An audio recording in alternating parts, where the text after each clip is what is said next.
Welcome back to AutoTechNick, and today we're working on this beautiful 2002 Ferrari 575M. And well, this car has a problem with fuel vapors. We're going to dig into it and see if we can find the cause.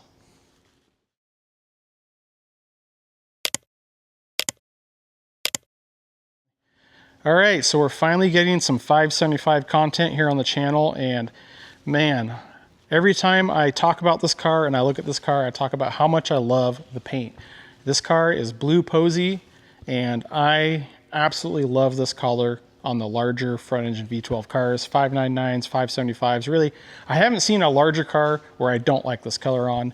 And for me on Ferraris, usually the smaller cars, like the mid-engine V8 cars, you can get away with a much more brighter, louder color. And then on the bigger, larger GT cars, I prefer a more tame, deeper color like this. And this car, it has the nice matching blue interior. So it is a great combination, something you don't see all the time. And I really, really love this exterior color. I think it is perfect for this car.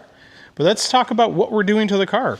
So I think I mentioned this is a 2002 575. Client just purchased it. He traded in his 456 for this car. He's absolutely in love with it, rightfully so. I am a huge fan of 575s.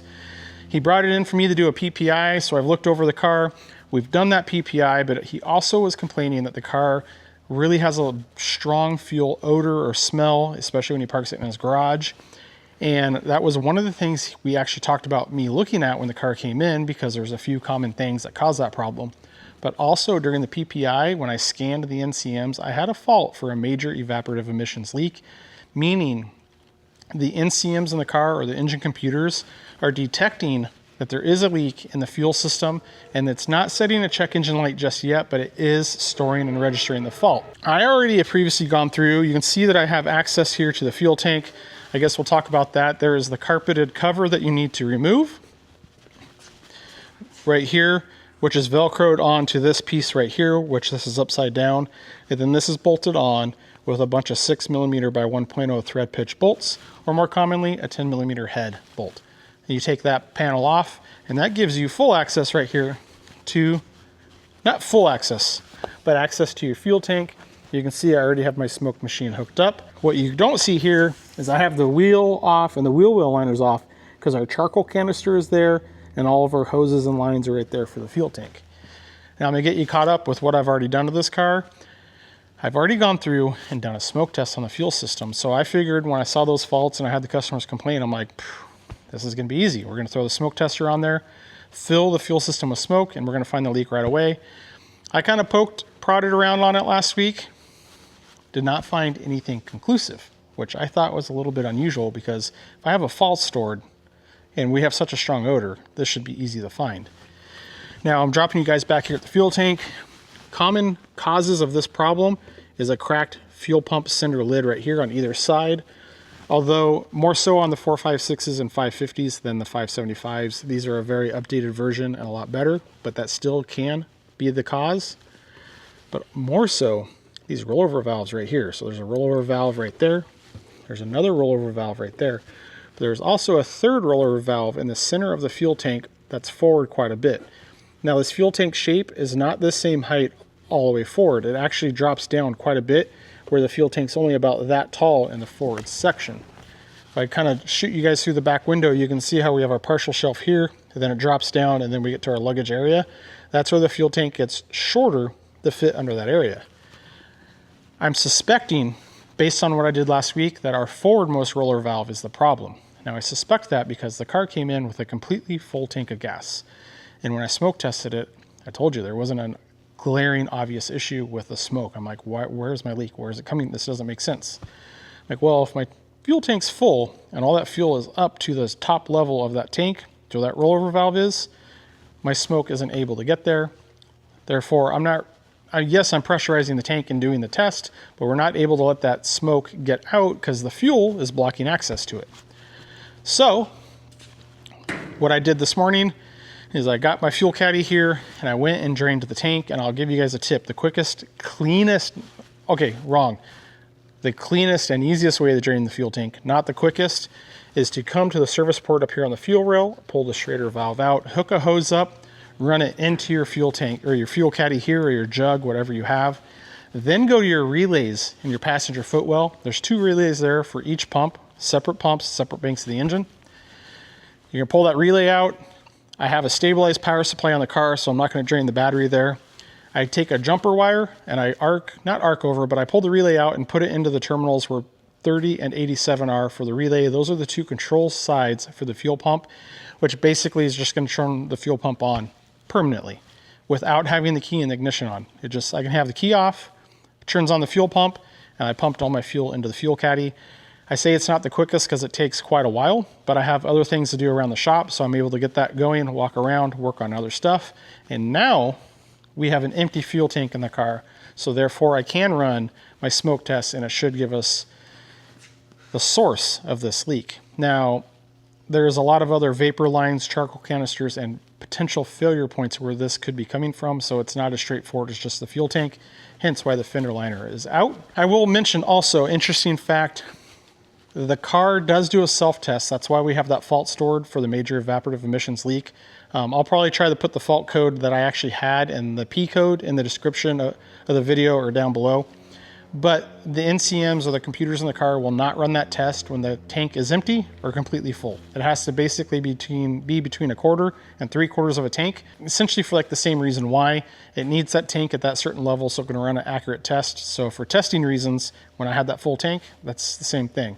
It's not able to show me that leak. So now that the tank is empty, we should get the smoke tester on there, and hopefully, fingers crossed, it's going to show us the leak pretty quickly. So that's where we're at on this 575. I'm going to get the smoke test underway, and I'll see you guys here in a couple minutes.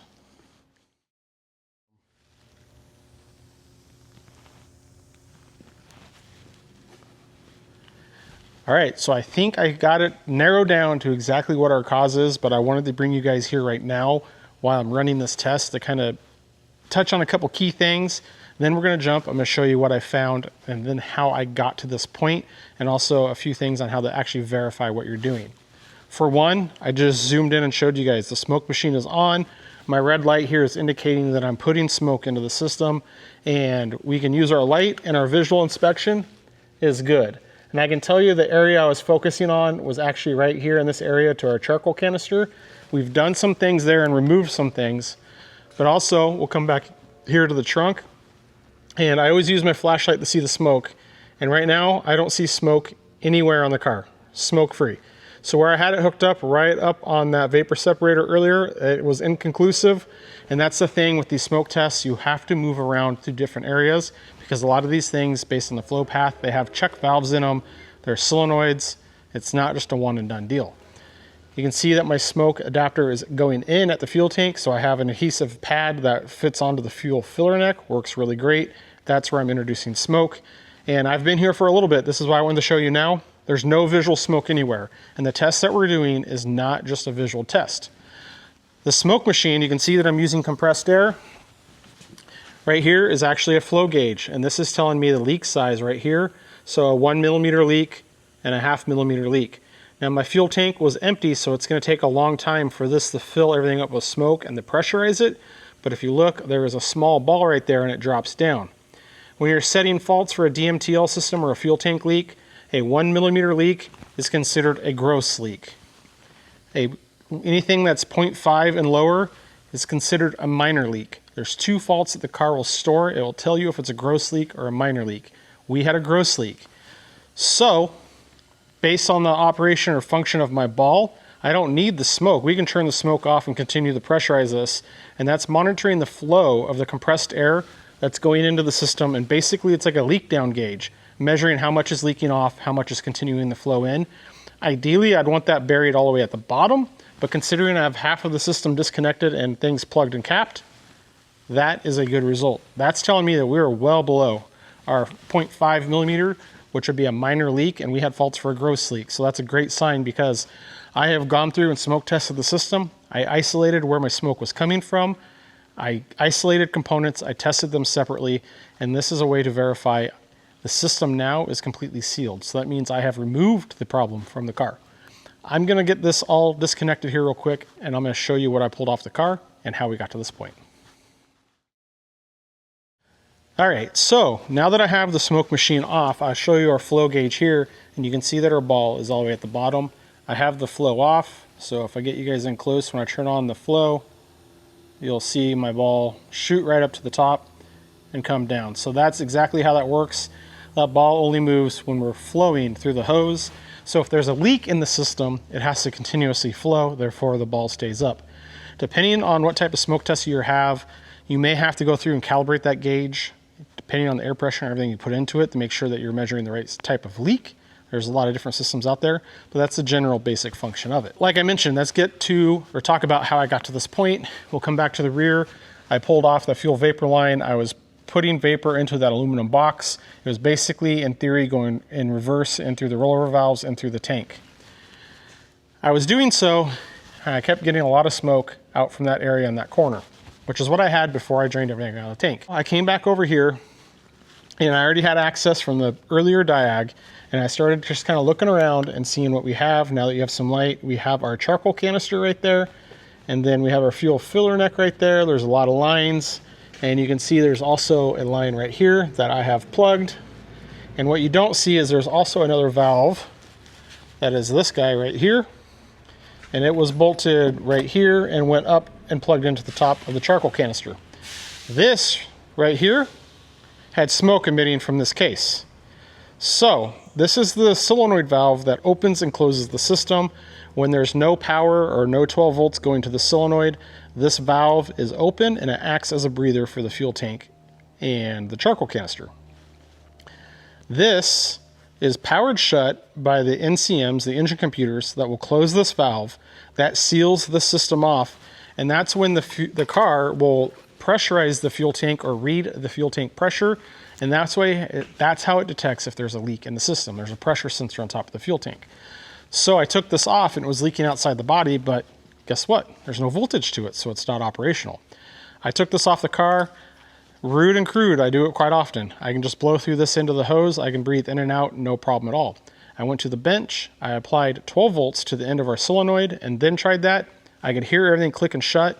There's no air escaping whatsoever. So the smoke that I had leaking out of this was because the solenoid was not activated and it was doing what it was supposed to do. Once I activated the solenoid, this was sealed tight. So we just left that off the car, removed it from the equation, and where it plugged into the charcoal canister, I put a rubber cap on it and eliminated it and continued testing. After I sealed that off, I still had smoke coming in this area, but it was up in that general area right up there. There's a little bit of a nook and cranny. I had quite a bit of smoke leaking out of that area. What I had up there was this rollover valve, and it also has its accompanying hose that I've already taken off. It was hard to see up there, so I took the rollover valve out, and the real struggle with this stuff is these quick disconnects. You can see there's an O-ring that's pretty deep down in there. They're really hard to plug these back up and test the system, especially when you take something off on both ends. Like when I disconnect this hose on the charcoal canister, that's easy. I can put a plug on it and seal that up. But to plug the other end of the hose is difficult to test things. But I did the same thing with our rollover valve. I took it out, I blew through it both directions. It seemed sealed and tight. And then I flipped it upside down. I can't blow through it because that's what it does. It shuts off once you turn it upside down. The valve itself was functioning fine, but you can see that it has a lot of unusual discoloration, almost as if it had a bunch of gas that stained it. So I thought that was a little unusual. But what I was able to do was take my smoke machine, and I'll see if I can do this here with you guys with just one hand. We'll wait and see if we have smoke coming out. So we have smoke coming out of our smoke machine, and I have that in the bottom right there. I'm plugging the top just pretty crude. You can see that I have both ends sealed up, and there is quite a bit of smoke coming out of this valve itself. So this right there is definitely causing a leak and is part of our problem. Now if I wanted to go through and test that separate of the system, or I should say as part of the system, I can reinstall these hoses. I can install that into the car, and I can actually apply 12 volts to that solenoid to close it up and repressurize back through the gas tank. But since I already had this out of the car and I could visually see that it is leaking and is smoking, we definitely want to go through and replace this. So that's really the key, is the smoke test is twofold. There's the visual part of the smoke test where you can see the smoke, and that helps you identify the source of the leak. But you also have the gauge that allows you to monitor the actual flow rate, and it gives you an idea if you have a major or minor leak. And I do have this other smoke test, this is probably much more relatable to what you guys would be using at home. It's much more commercially available, and they're not nearly as expensive. And you can see right here, it again has a flow gauge on the side. So I usually use the smoke as like the initial indicator of, okay, we're putting smoke in. That's gonna, if there's something just red gun, smoking gun, red flag, glaringly obvious, this is the problem. The smoke's gonna indicate it to me. If I don't see anything, you could jump over and look at the gauge. And also the gauge helps verify, like, yes, there isn't a leak. So what I'll do on this car is we're gonna go through, order a new valve. I'm gonna put this valve in, put all the hoses back on, connect everything back onto the car. Then I'll take this valve right here, I'll put that back on, I'll power it on as if everything is exactly like it would be in the car. Then we can pressurize the sealed system from the gas filler neck with our tooling, and we can verify a repair not only by the lack of smoke that we see from it, but by our flow gauge on our valve. So that way, when we return the car back to the client, it's not a, well, you know, I replaced a part and I think it's gonna take care of it. Nope. Because if there's something we overlooked or something else that's wrong with it that we didn't catch, we're gonna catch it right then and there. And that allows me the ability, by the time I give the car back to the client, I can guarantee that it is fixed. I know that it's fixed. We found the problem, we verified the problem in more than one way. That's how I like to operate. With that covered, I am gonna work up an estimate for my client. More than likely, we're gonna get the parts on order.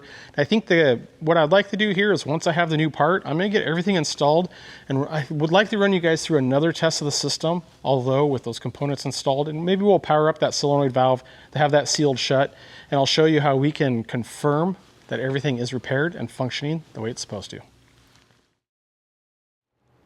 We're back, and I have updates, and it's safe to say that things didn't really go as planned.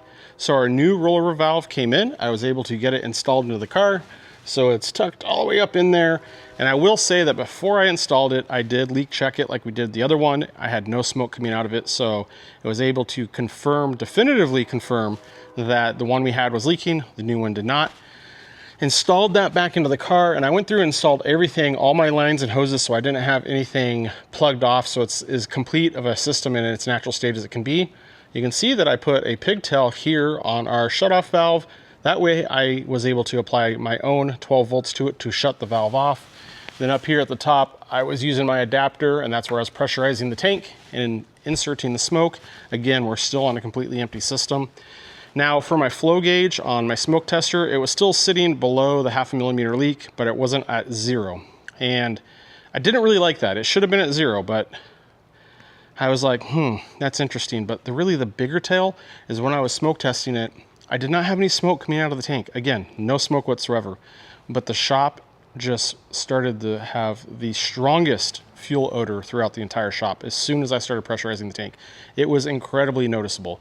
So based on the fact that I could smell fuel vapors, which was the initial complaint, and my flow gauge was still showing that I was flowing into the tank, meaning the tank was letting air out, I looked into it deeper because I'm like, there has to be something else going on. There has to be something else leaking. So I was actually able to come over here on this side, and since I have everything out, I actually took my borescope and snuck it up in underneath the floor of the car, up on top of the tank, and was able to work it in there long enough to finally get access to the forwardmost rollover valve, which has always been my suspicion from the start. I got pretty good picture of that valve. It's a little dark in there, but it looks like there's a crack on the side of the valve. But if you look real carefully at the back side or the right side of the picture that I'm gonna put up in here, you can see that the valve is actually lifting, and you can see a piece of green O-ring. And I know that those seals for those valves are green. So I know that that valve is broken, it's lifted up, and it's causing that O-ring to push out, and it's not able to seal. I don't know why. I didn't see any smoke back there. I had the camera in there for quite a while, and I was pumping so much smoke into this. It didn't show up, but I'm very confident that that is our odor, that's our leak, and that's why our flow gauge is still showing. So this is a good lesson on why, when I diagnosed this initially with that forward or the upper rollover valve, why once the part comes back in, you just don't put the car back together and give it back to the client. You go back through the test, and you need to test the system to confirm that the system is working properly before you give the car back, so that way you know that it's repaired definitively. So like I said, I didn't have the results I wanted. I spent some more time, found out we have that valve. So what does that mean for us today? Well, unfortunately, that means we're going to be removing the fuel tank from the car because we need to get access to that forwardmost valve in order to get that out. The tank's going to come out here through the trunk. From memory, it's not too terrible. And honestly, on stuff like this, usually the worst part is getting the fuel out of the tank, and we're already empty. So I'm going to work to start getting the tank out. And you know, this is going to be a tight connection up here. We're going to have to work up in here to get this stuff disconnected. I'm probably just going to start back here in the trunk, getting the obvious stuff disconnected that I can. But I got the car up in the air right now. I need to get it lowered down, and I'll grab you guys. We're going to start getting stuff disconnected, start working to get this tank out. I don't have the rollover valve yet. It's actually on order. I think they told me like 6 to 10 days. So the car is here. We're just going to try to get as much progress as we can, so that way once the part comes in, we can install it, verify our repairs, and get it back to the client. So let's get the car lowered down and start working on getting this fuel tank removed. All right, gentlemen, before we really jump into this, I'm going to make it easier on myself. I was going to start up here on our vapor separator, getting the stuff disconnected, but I was kind of looking at it, and it's going to be a lot easier for me if I get these fuel tank straps out of the way from the get-go on either side. There is a pin up at the top. I don't know if I can get you guys in there, with a small cotter pin that you can pull out and release the strap from the top side. But in the wheel well, there is a cover that sits right here. And you can see we have an adjuster bolt. So we need to remove this cover. It just has 8mm nuts right here, just 2 of them. And we need to loosen this nut right here on this I'm just gonna take this all the way off actually for the strap. And then I can probably come up here and just take the cotter pin off, and I can just take the strap completely out. That way I don't have to fight it. I don't have to work around it. It's gonna make things a lot easier for me. So that means over here on this side, I'm gonna have to pull the wheel and tire off. And then here's that little heat shield I was talking about. We're gonna have to remove that, so that way I can get that strap loosened, get that taken off. And then once I have both of those straps off of the fuel tank, I won't have to work around these straps as I disconnect all these quick connects lines. And it's really gonna help in this corner where the fuel filler nut goes in there. So I'm gonna work to get those straps off. And once I have those straps off, I'll bring you guys back and show you kind of what we're working with and how we're gonna get this stuff disconnected. So I was able to get both straps fully removed from the car. So you can see these are the lower sections where we're unbolting them. And these are the pins that were up at the top, and you can see the original cotter pin there, but both sides had these cotter pins, which are not factory. They were barely bent over. And I can tell you that when I was removing some other parts, I found a cotter pin someone dropped. And the way this was assembled back there, this fuel tank has been out, and someone did a subpar job on reinstalling it, if you ask me. But now that we have those straps out, get my light going, I will say that I did disconnect these clips right here to get this harness free so I could work up here.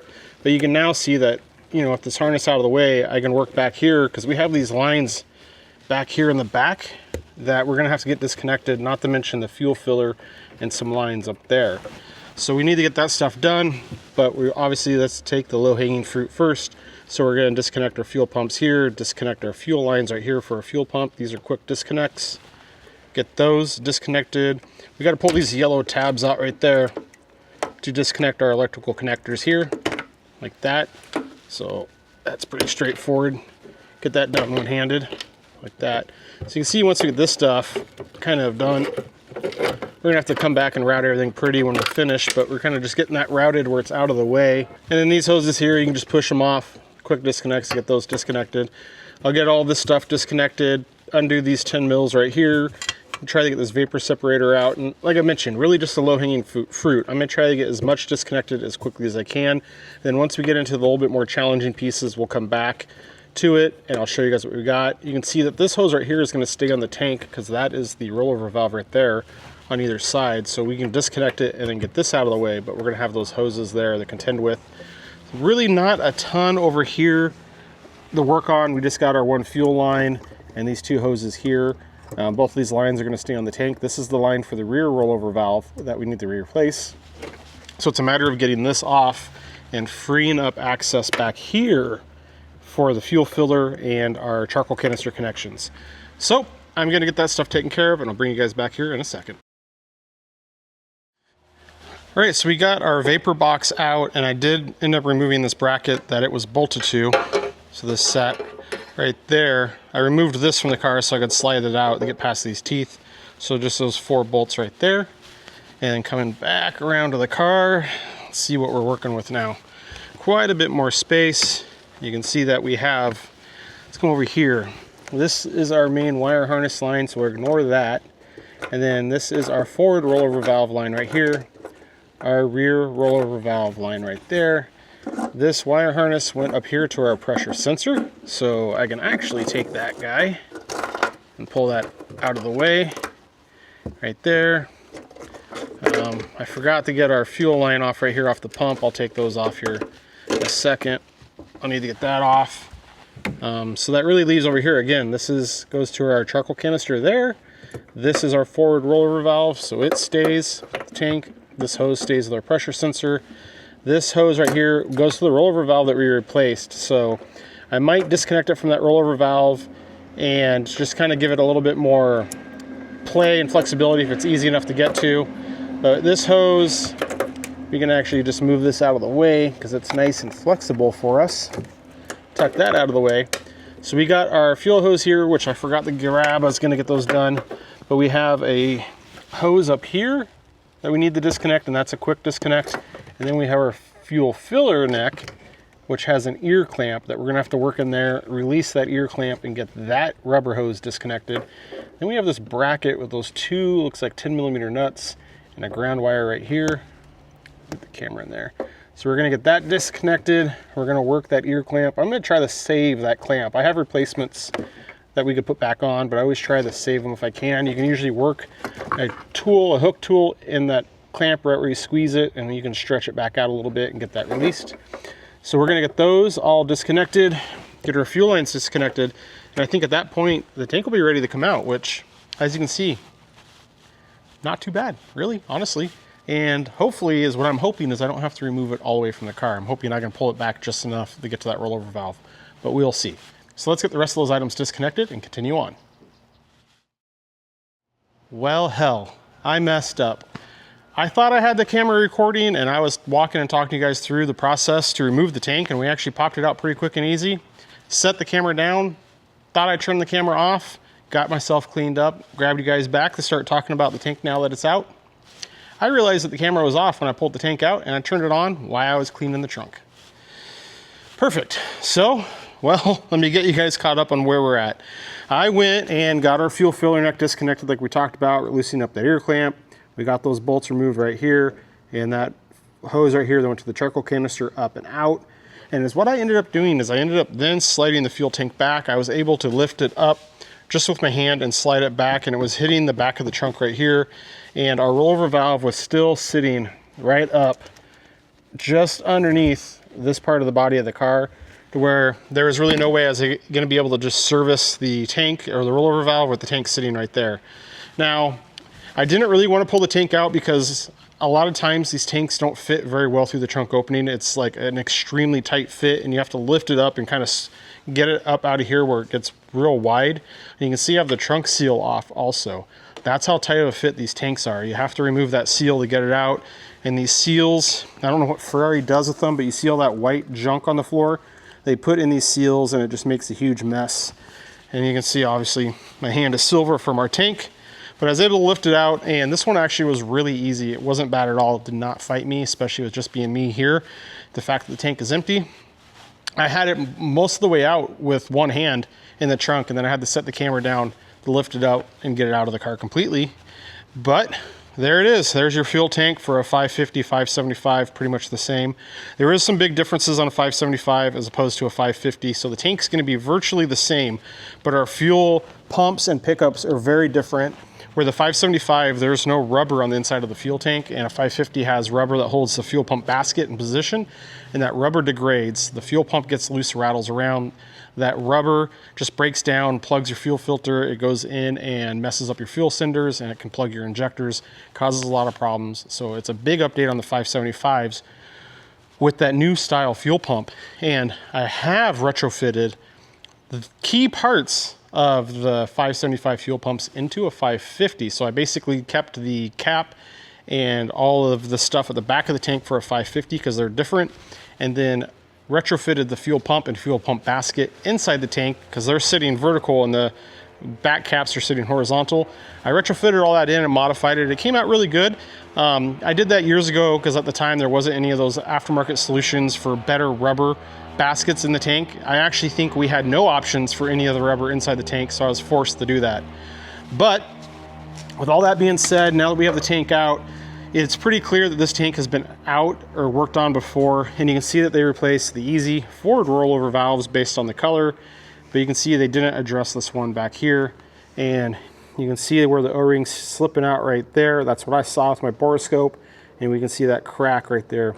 So it's not a huge leak, but that is our problem right there. And it's gonna be pretty easy now that the tank's out of the car. We're just gonna bend those ears up, pop that valve out, put the new one in, and it's really, the process is reverse of what we did to get it out. Put it all back together, hook everything back up. And then the key is, we're gonna go back through our tests again. I'm expecting to see my flow gauge sit at 0, no leaks, and no odor of fuel in the shop. You know, this one is a real small leak. I imagine it was probably gonna get a lot worse. And eventually, since you can see, you fill the car up with fuel, it sits higher right here than this level. So this very well could have started causing a fuel leak inside the car. So it's definitely something that needs to get addressed. But we have everything out and apart, and it's ready for when our parts arrive. So I'm gonna finish getting cleaned up here, and I'll see you guys back once our new valve shows up. I am back, which means our parts have arrived. So we have our new rollover valve here, comes complete with the entire line. And if you notice at the top of it, it is a different shape and also a different color of plastic. So it appears to be an updated part.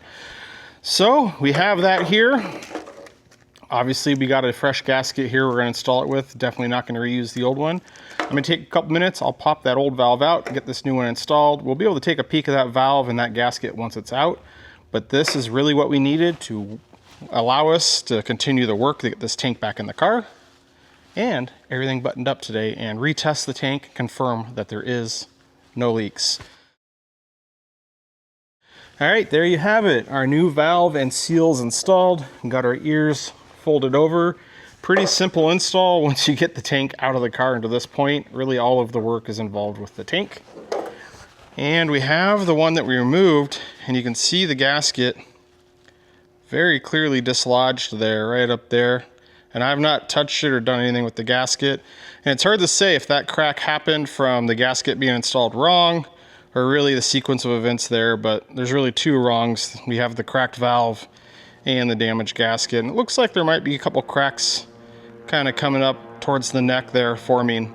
So semi-common thing for these to crack on this plastic, and it's not an issue that's isolated to 575s, 430s, 360s, 550s with the fuel cinders. It's really just the plastic that Ferrari used during that era can crack, and it causes multiple problems depending on what component cracks and where it's at.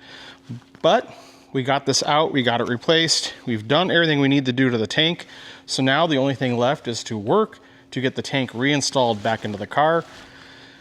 Process is going to be the complete opposite of what we did to get the tank out. So I'm actually just going to work to get that reinstalled, to get everything reconnected, and then I'll bring you guys back while we're doing our final smoke test, so that way we can confirm that our flow gauge does stay at 0, that we don't have any fuel odors here in the shop, and that we did once and for all positively correct this fuel leak. That way we can be sure the system is the way it needs to be, so we can release the car back to the client. I'm gonna hunker down and get to work, and I'll see you guys back here in a couple minutes. All right, we have the tank back in the car. Everything is hooked back up, and we are really back to where we started. We'll come over here, and I've removed the wheel once again. I have my connector up here on our solenoid for our charcoal canister. I have voltage supply. I have 11 volts going in. That's all we need, just to have that shut. So that makes the entire system completely sealed. We have my cap adapter up here, and we have our smoke machine. So now that we have the system fully sealed, even electronically with the solenoid, we're gonna run through and verify once again that the system is properly sealed, we don't have any leaks. Again, we're gonna be using our smoke machine, but I'm actually not gonna be putting any smoke into the car. I'm only gonna be watching our flow gauge. You can see it's all the way down right here at the bottom, but if I turn this on, that ball will shoot to the top. That's our flow gauge. I'll give you guys some smoke so you can see here what happens when we turn it on with smoke. take a second for the smoke to come out. There you can see the smoke's coming out. So that represents the smoke stops or needle stops. So anytime anything's flowing out of this, our needle is going to be at the top, and then if I plug this, our needle falls to the bottom. So just a slight leak is going to cause our ball to come up. Turn our smoke off. We still have this running, so we're just going to set that into the fuel tank like so. We're going to be putting a slight bit pressure into the tank, so it's going to give us a couple minutes. And is what we're hoping for is we're hoping for that ball to come down all the way up here from the top. And you know, before it was sitting down halfway from 0.5 millimeter to the very bottom, so it's still showing a minor leak.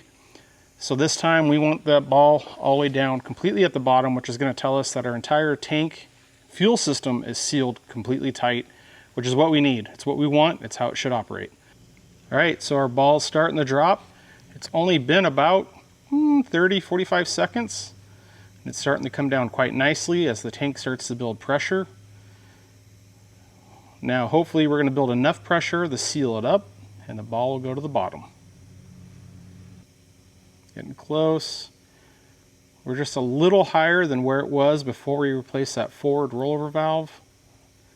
I'd say right about there is where it was with the old valve. So anything past this is an improvement. Looks like it's going down.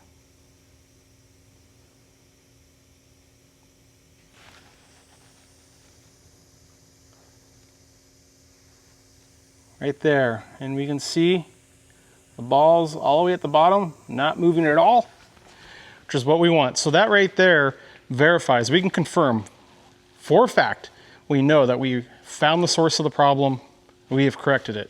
We know because we saw the crack, we saw the bad O-ring, so obviously that makes it, you know, more data or gives us more confidence.